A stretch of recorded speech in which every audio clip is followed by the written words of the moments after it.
Well, it's been not quite 2 years ago, and I was in perfect health and 37 years old at the time.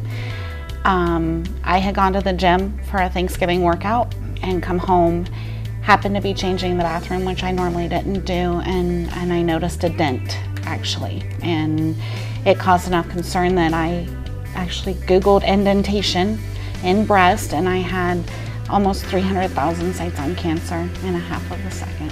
Once I went to the doctor, they continually reassured me I was too young and that it was probably nothing, but we should probably do some more testing.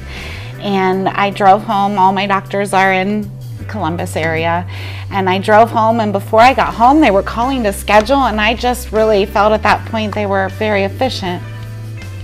There was no urgency in my head yet. So I went to follow-up mammograms, ultrasounds, and it was 11 days before I had the diagnosis. Stage 2B invasive ductal carcinoma.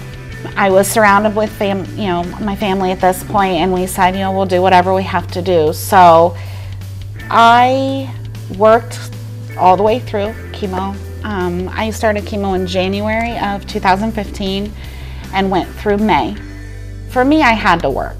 I needed a reason to get up in the morning. I needed a reason to see their faces, and I needed my kids to see me pushing through, not just my students, but my colleagues and my administrators and my own 2 wonderful kids at home, that the going gets tough and you just keep going. And this was a perfect example to use as a lesson. There were days I wanted to crawl in a hole and not get out of it, but I ended up teaching I taught all the way to the end of the year. Komen started posting this Star Survivor contest on their Twitter. Cowboys started posting the Star Survivor contest, and I decided to just kind of peek at it and see what it was. Because I have a Cowboys fan and I could never get him to Texas by myself, I thought I might throw my essay in the hat. But I wasn't worried because there was no way I was going to win. It was Texas. I mean, seriously.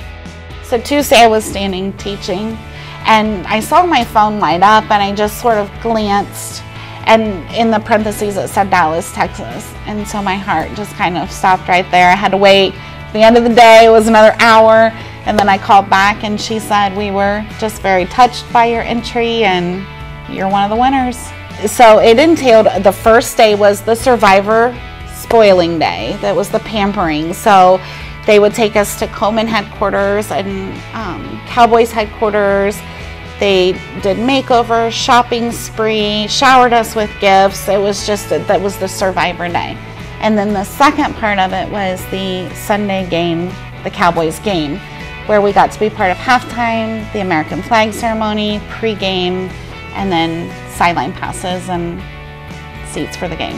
It was phenomenal. It was the best day ever. I will never forget. I can't thank Ford, Komen, the Cowboys, Belk enough for what they did for us.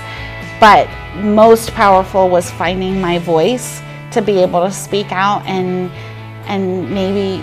maybe help somebody else down the road, or encourage somebody, or hey, go home, do a self-exam tonight, know your own body, know what you need. Cancer didn't have me, I have it, and I've got it under control.